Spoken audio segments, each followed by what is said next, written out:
We want to see whether the sum from n equals 1 to infinity of n factorial over n to the n converges.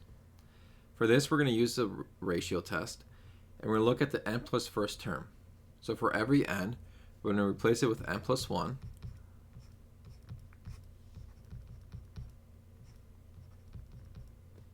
Okay, and then we're going to divide it by the original. So we want to take the absolute value here, take the limit as n approaches infinity.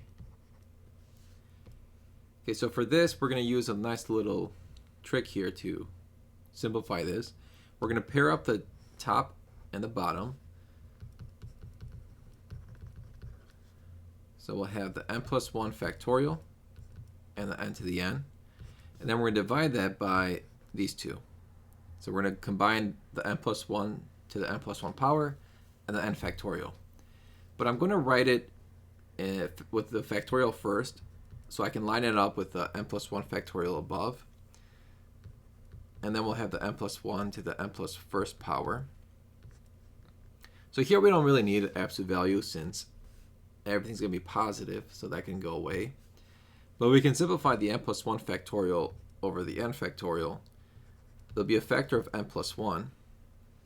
And actually that would simplify with one of these.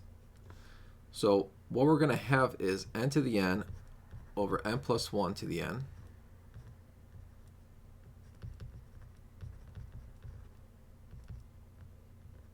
And so we can factor out the exponent and have n over n plus 1, all raised to the n power.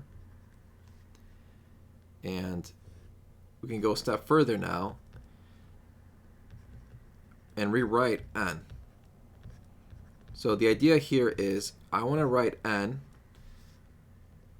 as some version of n plus 1. Okay, so we're going to add 1 and subtract 1 in order to accomplish that. And you're going to see why that is. Okay, so now we go further. We can break this up into two fractions. We'll have the n plus 1 over n plus 1 fraction, and then the 1 over n plus 1 fraction. So this would just be 1 minus 1 over n plus 1 to the n power. And in general, if you don't have this memorized, this is going to be e to whatever power this is. So in this case, it's going to be e to the negative 1 power. If you need some convincing, what you could do is rewrite this limit as e to the natural log, e to the limit n approaches infinity, natural log of 1 minus 1 over n plus 1 to the n. And then you would just have e limit n times ln 1 minus 1 over n plus 1, which you can rewrite it, the n, as 1 over n.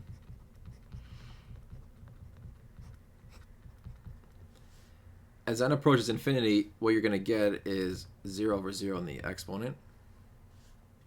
So you can apply L'Hopital's rule, and you'll be taking the derivative of the top and the bottom.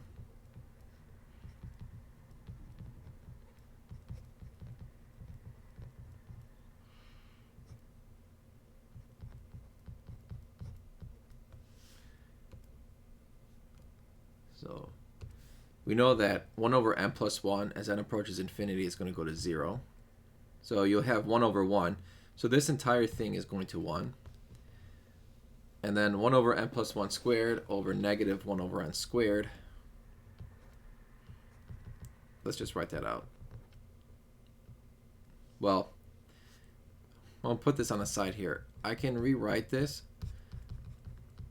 as negative n squared over n plus 1 squared. And we know that this is going to be going to negative 1. All right, so the exponent would just be negative 1. And this is again using this little trick where you combine 1 and the n squared and then n plus 1 squared with the 1. So our limit is e to the negative 1. It's less than 1, which means it converges.